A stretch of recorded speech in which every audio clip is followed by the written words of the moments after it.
ఒక్కసారి కొమ్మూరి గోల్డ్ కి కాల్ చేయండి. తాకట్లో ఉన్న మీ బంగారాన్ని విడిపించి మార్కెట్ ప్రైస్ కి వాళ్ళు కొనుక్కుని మిగతా డబ్బులు మీకు ఇచ్చేస్తారు. నమస్తే, వెల్కమ్ టు మనం టీవీ. నేను మీ సిరి. ప్రస్తుతం మనతో పాటు సీనియర్ జర్నలిస్ట్ కట్ట కార్తిక్ గారు ఉన్నారు. ఆయనతో మాట్లాడతాం. సార్ నమస్తే. నమస్తే సిరి. సార్, ఇప్పుడు ఒక ట్రెండింగ్ ఇష్యూ బోర్గడ్డ అనిల్ కుమార్ అని చెప్పుకోవచ్చు. ఎందుకంటే ఆయన జగన్ ఇంటి ముందు వచ్చి ధర్నా చేయడము, ఆఫీస్లోకి అనుమతించట్లేదు అని చెప్పడము, అలాగే సజ్జల ప్రవర్తన బాగాలేదు అని చెప్పేసి రిటర్న్లో ఒక ఛాలెంజ్ విసరడము, మళ్ళీ దీని గురించి శ్రీరెడ్డి వచ్చి మాట్లాడడము. సో ఇక్కడ ఏమవుతుంది అంటే సార్, వైసీపీ పార్టీ నుంచి ఇద్దరికి ఒకే స్థితి పట్టింది అని మాట్లాడుతున్నారు. అంటే ఇంతకుముందు ఒకప్పుడు ఆ పార్టీకి బిడ్డలాంటోడివి అని మాట్లాడి ఇప్పుడు నువ్వెవరు అన్న స్థితికి వచ్చింది మా పరిస్థితి అని చెప్పి బోరుగడ్డ అనిల్ కుమారే చెప్తున్న పరిస్థితి వచ్చింది. సో ఈ నేపథ్యంలోనే అసలు వైసీపీ పార్టీకి సంబంధించిన ఇలాంటి వాళ్ళని ఎలా చూడొచ్చు అంటారు సార్? ఎందుకంటే ఒకప్పుడేమో మా వెనక నాయకులు ఉన్నారు కదా అని చెప్పేసి నోటికి ఏదొస్తే అది మాట్లాడారు, అడ్డు అదుపు లేదు వాటికి. కానీ ఇప్పుడు వాళ్ళ పరిస్థితి రివర్స్ అయిపోయింది అని చెప్పుకోవాలి. అసలు పట్టించుకునే నాదుడే లేడు, మా ఫ్యామిలీ రోడ్డు మీదకి వచ్చేసింది అని చెప్తున్నారు.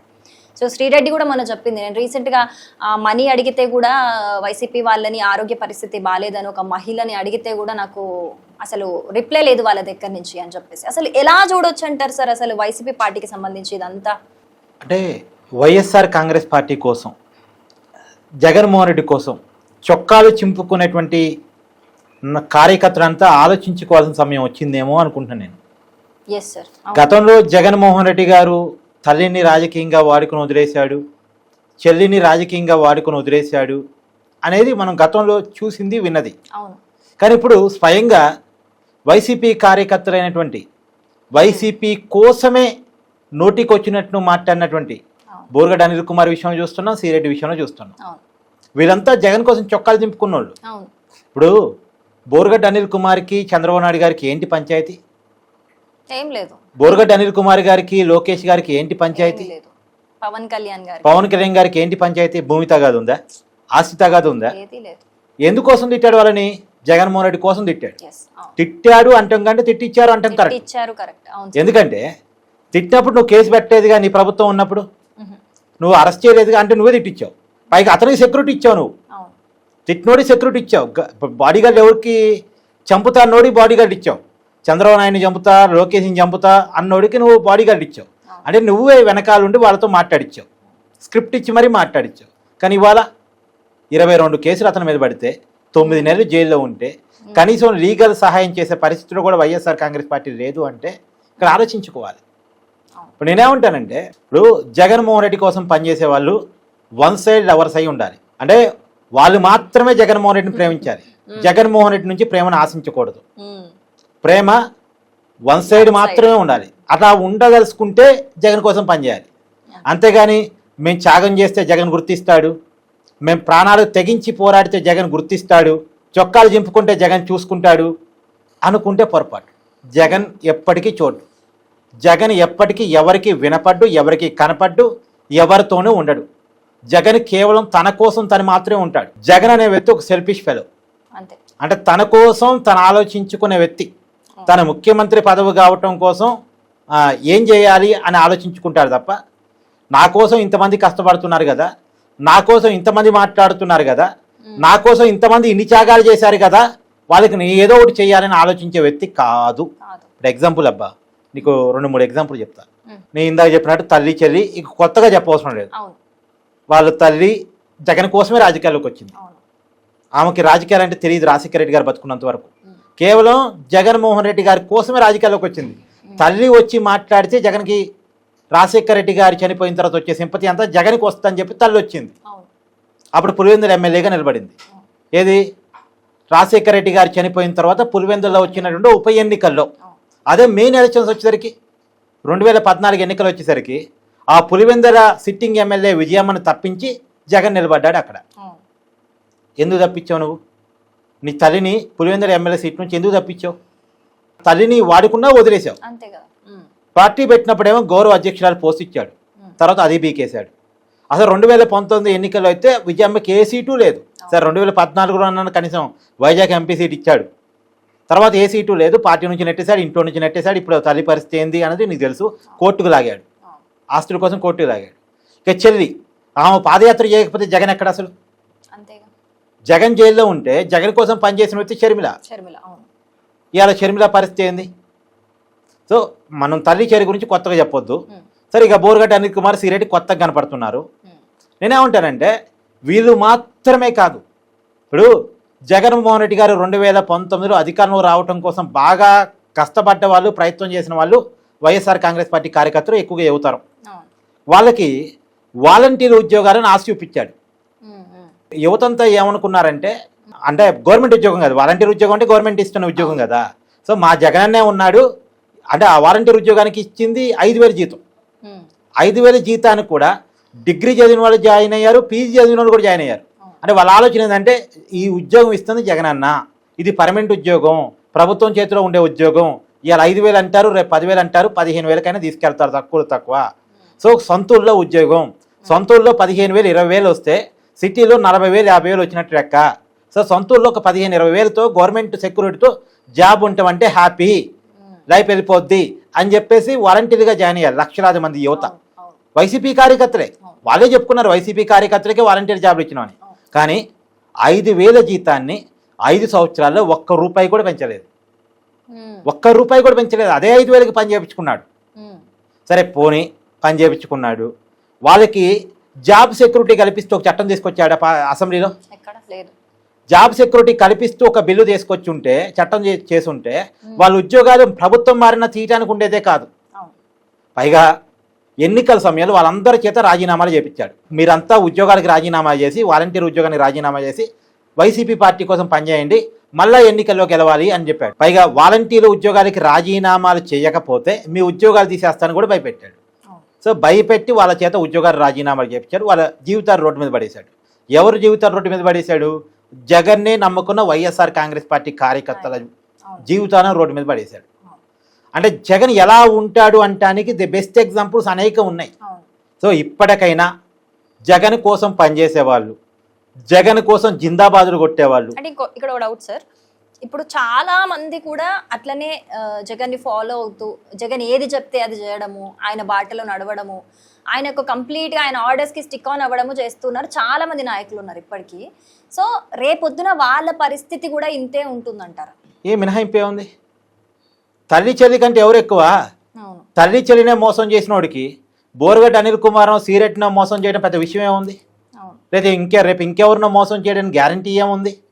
తన కోసం జైలుకి వచ్చిన జైలు మెట్టినే పక్కన పెట్టగలిగిన వాడు ఎవరిని పక్కన పెట్టడానికి గ్యారంటీ ఏంది? ఎవరిని మోసం చేయడానికి గ్యారంటీ ఏంది? ఎవరిని అవమానించడానికి గ్యారంటీ ఏంది? సో జగన్మోహన్ రెడ్డి కోసం చొక్కాలు దింపుకునే వాళ్ళు ఆలోచించుకోవాల్సింది ఏంటంటే, మీరు వన్ సైడ్ లవర్స్గా ఉండదలుచుకుంటే జగన్కు ఉండొచ్చు. అసలు నిజానికి సిరి, ఒక వ్యక్తిని ప్రేమించే వాళ్ళు దొరకటం ఆ వ్యక్తి యొక్క అదృష్టం. జగన్కి బై బర్త్ అదృష్టం వచ్చింది రాజశేఖర రెడ్డి వల్ల. జగన్ రాజకీయాల్లోకి వచ్చినాడు. జగనేమి తనకి క్యాడర్ నిర్మించుకోలే, జగనేమి తనకి అభిమానులు నిర్మించుకోలే. రాజశేఖర రెడ్డి వల్ల రాజశేఖర రెడ్డి కుమారుడు అనే బ్రాండ్తో ఆటోమేటిక్గా అభిమానులు వచ్చారు. ఆయన అదృష్టం కొద్దీ రాజశేఖర రెడ్డి గారు చనిపోయిన తర్వాత కాంగ్రెస్ పార్టీ ఏపీలో కిల్ కావటం, ఆ ఓట్ బ్యాంక్ అంతా వైసీపీ వెనకాలకి ర్యాలీ కావటం, వాళ్ళంతా జగన్మోహన్ రెడ్డి గారు అభిమానులు కావటం జగన్కి వచ్చిన అదృష్టం. మరి ఆ అదృష్టాన్ని కాపాడుకోవాలిగా. జగన్ పోటీ చేసే పులివెందులతో సహా జగన్కు వచ్చినటువంటి అభిమానులందరినీ రాజశేఖర రెడ్డి తయారు చేసి పెట్టాడు. ఆ తయారు చేసినటువంటి అభిమానాన్ని కాపాడుకునే పరిస్థితులు ఇలా జగన్ లేడు. ఎందుకంటే తన కోసం తను ఆలోచించుకుంటున్నాడు తప్ప ఇంకేది కాదు. ఇంకోటి కూడా, ఇప్పుడు నువ్వు సజ్జల అని చెప్పి స్టార్ట్ చేసావు, బోరుగడ్డ అనిల్ కుమార్ కూడా సజ్జనే పాయింట్అవుట్ చేస్తున్నాడు. అసలు సజ్జలకి ఏంటి సంబంధం? అంటే అందరూ కూడా జగన్ చెప్తేనే కదా వీళ్ళు కూడా. ఎస్, ఇప్పుడు నిన్ను వీడియో చేయమని చెప్పేది ఎవరు? మీ మేనేజ్మెంట్, అవునా కదా? కాబట్టి నువ్వు ఏ విషయం మీద ఈరోజు వెళ్ళాలి, ఏ సబ్జెక్ట్ వెళుతుంది, ఇవన్నీ కూడా మేనేజ్మెంట్ని గైడ్ చేస్తుంటుంది. అలాగే అక్కడ వైసీపీ పార్టీకి మేనేజ్మెంట్ ఎవడు? జగన్మోహన్ రెడ్డి కదా. జగన్మోహన్ రెడ్డి సూచనల మేరకే సజ్జల రామకృష్ణారెడ్డి ఏ వ్యక్తికి అన్యాయం చేయడమే ఉంటుంది. ఇప్పుడు బోరుగడ్డ అనిల్ కుమార్కైనా శ్రీరెడ్డికైనా అన్యాయం చేసే సజ్జల కాదు, జగన్. కాకపోతే ఇక్కడ గేమ్ నడుస్తుంది. సజ్జల్ని బూచిగా చూపించి జగన్ సేఫ్ అవుతున్నాడు. ఇప్పుడు సరే పోనీ బోరుగడ్డ అనిల్ కుమార్ని శ్రీరెడ్డిని సజ్జలే మోసం చేశాడు అనుకుందాం ఎగ్జాంపుల్. మరి విజయమ్మని షర్మిలాని కూడా సజ్జలే మోసం చేశాడా? లేదుగా. సజ్జల ఎవరు? జగన్ కూర్చోబెడితే కూర్చోబెట్టినోడు. అతని వల్ల 10 ఓట్లు పడేది ఉండదు, 10 ఓట్లు పోయేది ఏమైనా ఉంటుంది తప్ప వచ్చేది ఏమి ఉండదు. కాబట్టి నేనేమంటానంటే సజ్జలను చూసి ఆ పార్టీ నడవట్లే, ఆ పార్టీని చూసి జగన్ చూసే నడుస్తుంది, జగన్ నిర్ణయాల మేరకే నడుస్తుంది. ఒకవేళ సజ్జలే ఆ పార్టీ నడుపుతున్నాడు, సజ్జలే అంతా మేనేజ్ చేస్తున్నాడు అంటే జగన్ వేస్ట్ ఫెలో అన్నట్టు ఒప్పుకున్నట్టు. ఆ మాట మనం అనలేం కదా. సో కాబట్టి ఆ పార్టీని నడుపుతుంది జగన్మోహన్ రెడ్డి. సో జగన్మోహన్ రెడ్డి సూచన మేరకే, జగన్మోహన్ రెడ్డి ఆలోచన మేరకే వైసీపీ కార్యకర్తలకు అన్యాయం జరుగుతుంది అనేది వాస్తవం. ఓకే, అయితే సార్ ఇప్పుడు ఇది చాలా పెద్ద ఇష్యూ అయిందని చెప్పుకోవాలి. చాలా మంది కూడా దీని గురించి మాట్లాడుతున్నారు. అంటే మీరు చెప్పినట్టే నెక్స్ట్ ఇప్పుడు జగన్ కోసం పనిచేస్తున్న నాయకుల భవిష్యత్ ఏంటి, వాళ్ళ పరిస్థితి ఏంటి అన్న విధంగా కూడా ఒక చర్చ వచ్చింది. అయితే దీని ఎఫెక్ట్ అనేది నెక్స్ట్ ఎలక్షన్కి ఖచ్చితంగా ఇప్పుడు జగన్కి గెలవడానికి చాలా మంది నాయకుల సపోర్ట్ అయితే ఖచ్చితంగా కావాల్సి వస్తుంది. ఇప్పుడు ప్రచారం చేయడానికైనా, పోటీ చేయడానికైనా, దేనికైనా సరే. సో దీని ఎఫెక్ట్ అనేది నెక్స్ట్ ఎలక్షన్కి జగన్కి మైనస్ అవుతుంది అంటారా? అవుతుందిగా. ఇప్పుడు 2019లో 151 సీట్లు వచ్చాయి, బ్రహ్మాండమైన విజయం, కని విని ఎరగని విజయం. ఆ ఉమ్మడి ఆంధ్రప్రదేశ్ చరిత్రలో కూడా ఆంధ్రప్రదేశ్ వరకు ఇన్ని సీట్లు వచ్చిన రాజకీయ పార్టీ గతంలో లేదు. అది 151 సీట్లతో బ్రహ్మాండంగా గెలిచాడు జగన్మోహన్ రెడ్డి. కానీ 2024 వచ్చేసరికి ఏమైంది? 11 సీట్లు పడిపోయాయి. ఇప్పుడు గుర్తుపెట్టుకో, 2019లోనేమో జగన్ కావాలని ఓట్లేశారు, అసలు ఎమ్మెల్యేలు ఎవరో కూడా చూడలే, ఎమ్మెల్యేలు చూసి ఎవరు ఓట్లేదు, జగన్ కావాలనుకుని ఓట్లేశారు. 2024లో కూడా కూటమి అభ్యర్థులు ఎవరని చూడలే, జగన్ వద్దనుకుని ఓట్లేశారు. 2019లోనే జగన్ కావాలని ఓటింగ్ జరిగింది, 2024లోనే జగన్ వద్దని ఓటింగ్ జరిగింది. అంటే జగన్ వద్దు అనే ఓట్ బ్యాంక్ వచ్చింది అంటేనే నువ్వు ఎంత జనాలకి నెగిటివ్ గా కనెక్ట్ అయ్యావు. ఇప్పుడు అదే నడుస్తుంది, అదే కంటిన్యూ అవుతుంది. అంటే జనాల్లో ఎలాగో ఒక్కసారి అవకాశం ఇస్తే నిలబెట్టుకోలేదు, ఇప్పుడు నాయకుల దగ్గర కూడా అదే జరుగుతుంది, కార్యకర్తల దగ్గర కూడా అదే జరుగుతుంది.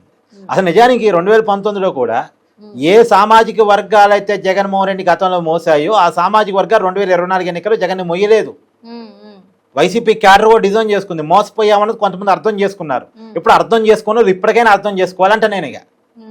సో ఒకటే మాట నేను చెప్పేది, మీరు జగన్ దగ్గర ఉండదలుచుకుంటే ఓకే ఉండండి, కానీ మీరు జగన్ నుంచి ఏమీ ఆశించకండి. వన్ సైడ్ లవ్ చేయండి. జగన్ ఏదో చేస్తాడు, మమ్మల్ని గుర్తిస్తాడు, మేము త్యాగం చేస్తే మమ్మల్ని ఓన్ చేసుకుంటాడని గుర్తించకండి. జగన్ కోసం నోటికి వచ్చినట్టు బూతులు తిట్టిన వాళ్ళకే దిక్కులేదు, ఈ రోడ్డు మీద పడ్డారు. ఇలా జగన్ కోసమే కదా బూతులు తిట్టింది. బోరుగడ్డ తిట్టింది తప్పే, నో డౌట్ ఎట్ ఆల్, క్షమించరాని తప్పులు అనేకం చేశాడు అతను. చాలా వినలేని బూతులు. ఏంది ఇప్పుడు ఎగ్జాంపుల్, చంద్రబాబు నాయుడిని పవన్ కళ్యాణ్ని చంపుతా అన్నాడు. మామూలుగా సహజంగా ఏం చేయాలి? అరెస్ట్ చేసి లోపల పడేయాలి. చేశారా? లేదు. ఇప్పుడు పవన్ కళ్యాణ్ కూతురని నేను చెప్పడం బాగోదు, అది ఇంకా ఘోరం కదా. ఏం చేయాలి? ఇమ్మీడియట్ గా అరెస్ట్ చేసి లోపల పడేయాలి. చేశారా? లేదు. అంటే అప్పుడు వైసీపీ మాట్లాడిచ్చింది అని అర్థం అవుతుంది కదా క్లియర్ గా. ప్రొటెక్ట్ చేసింది, సెక్యూరిటీ ఇచ్చింది కదా. సో ఇప్పుడు బోర్గడ్డ అనిల్ కుమార్ కి వైసీపీకి సంబంధం ఉందా లేదా అంటే ఆయనకి రాకెట్ సైన్స్ అవసరం లేదు. అతను మాట్లాడిన మాటల్ని సమర్థించారు, రక్షణ ఇచ్చారు, కాబట్టి క్లియర్ గా వైసీపీ ఉందని అర్థమవుతుంది. మొన్న సీరియట్ అయితే ఒక వీడియో కూడా బయట పెట్టింది, సాక్షి ఛానల్లో బోర్గడ్డని వైసీపీ నాయకుడు అని పిలిచిన ఒక వీడియోని బయట పెట్టింది. అంటే సాక్షి ఛానల్ ఎవరిది? మళ్ళా జగన్మోహన్ రెడ్డిదే కదా, భారతీ గారే కదా చైర్మన్. ఆ ఛానల్లోనే బోర్గడ్ని వైసీపీ నాయకుడు అని పిలిచిన తర్వాత ఇంకా వైసీపీ నాయకుడు అవునా కాదా అనే రాకెట్ సైన్స్ ఎందుకు, జుట్టు పీక్కోవడం ఎందుకు ఇంకా? సో కాబట్టి వైసీపీ నాయకుడే, వైసీపీ కోసం పనిచేసిన వ్యక్తే, జగన్మోహన్ రెడ్డి కోసం పనిచేసిన వ్యక్తే ఇవాళ జగన్ ఆదరణ లేక రోడ్డు మీద పడ్డాడు. అది చెప్పుకున్నాడు ఆయనంతటా ఆయన, నేను రోడ్డు మీద పడ్డాను చెప్పుకున్నాడు. కాకపోతే ఏంటంటే దళిత కుటుంబం, దళితులు అంటే జగన్కి ఉండే చిన్న చూపు చెప్పడానికి ఒక 2-3 ఎగ్జాంపుల్ చెప్తాను నీకు. జగన్మోహన్ రెడ్డి కారు కింద సింగయ్య అనేటువంటి వ్యక్తి పట్టి చనిపోయాడు, నీకు గుర్తుందా నీకు? పల్నాడు జిల్లా పోయినప్పుడు. అంటే నిజానికి అది యాక్సిడెంటే, కావాలని జగన్ ఏదో తొక్కిచ్చాడని నేనైతే అంటలే, అది ప్రమాదమే, అనుకోకుండా జరిగింది. కానీ సహజంగా మన కారు కింద ఎవరైనా పడి చనిపోతే మనం ఏం చేస్తాం? వాళ్ళ ఇంటికి పోయి పరామర్శించి వాళ్ళ కుటుంబం చేస్తాం. సహజంగా జగన్ పరామర్శలు కేరా పట్టర్స్ కదా, కానీ ఆ కుటుంబం దగ్గర జగన్ పోలే, ఆ కుటుంబాన్ని తన దగ్గర పిలిపించుకున్నాడు. అంటే దళితుల పట్ల ఉండే నైజం చూడు. పైగా ఆ రోజు అసలు యాక్సిడెంట్ జరిగిన రోజు కూడా జగన్ కారు దిగలే, ఆయన దిగలే, తన టీముని దింపలే. ఆ రోజు కనుక తన టీం కనుక దిగి జగన్మోహన్ రెడ్డి గారి కాన్వాయ్లో డాక్టర్స్ టీం ఉంటుంది, నీకు గుర్తుందా? ఇక్కడ దెబ్బ జరిగింది గురకాయ దగ్గర, ఇమీడియట్ గా డాక్టర్ దిగి ఫస్ట్ ఎయిడ్ చేశారు కదా. సో జగన్మోహన్ రెడ్డి గారి టీంలో ఉన్న డాక్టర్స్ కనుక దిగి ఫస్ట్ ఎయిడ్ సింగయ్య చేసి ఉంటే సింగయ్య బతుకుంటేవాడు. జగన్మోహన్ రెడ్డి కాన్వాయ్ ఎక్సీఎం కాబట్టి అంబులెన్స్ ఉంటది, అంబులెన్స్ లో సింగయ్యని హాస్పిటల్ పంపించున్నా బతుకుండేవాడు. సరే అంబులెన్స్ డాక్టర్స్ టీమ్ ఉన్నారు లేదో ఆ సమయానికి పక్కన పెట్టినా జగన్మోహన్ రెడ్డి గారి కాన్వేలో 300 కార్లు ఉన్నాయి ఆ రోజు. ఆ 300 కార్లు ఒక కారు చేత సింగయ్యని హాస్పిటల్కి పంపించున్నా బతుకుండేవాడు. కానీ ఏమీ చేయకుండా ఏం చేశారు, కారు కింద నుంచి చట్టపద్ధతిలో పడేశారు. అంటే మానవత్వం చూడు జగన్మోహన్ రెడ్డి. మళ్ళీ సింగయ్య ఎవరు, టీడీపీ కార్యకర్త ఏమన్నా, జనసేన కార్యకర్త, వైసీపీ కార్యకర్త, జగన్ చూడటం కోసం అక్కడికి వచ్చాడు. ఇప్పుడు పాపం అతను కారు కింద పడే పరిస్థితి ఎందుకు వచ్చింది, జగన్ దగ్గర నుంచి చూడాలని కోరిక కోసం వచ్చాడు. లేకపోతే అతనికి ఏంటి, జగన్ దగ్గర నుంచి చూడాలని కోరికతో వచ్చాడు. అంటే నీ అభిమాని నువ్వు ఎంత అవమానించావో చూడు ఇక్కడ జగన్మోహన్ రెడ్డి. కాబట్టి సో జగన్ మనిషికి విలువ లేదు, పదవికి మాత్రమే విలువ. ఆయన మనిషికి విలువ లేదు కానీ డబ్బుకి మాత్రమే విలువ. డబ్బు పదవి ఈ రెండే జగన్ కావాలి, ఇంకేం వద్దు. Thank you so much sir. ఎప్పుడు అడిగినా కూడా చాలా ఎగ్జాంపుల్స్ తోని చాలా డీటెయిల్ గా అర్థమయ్యేటట్టు చెప్తారు. Thank you so much.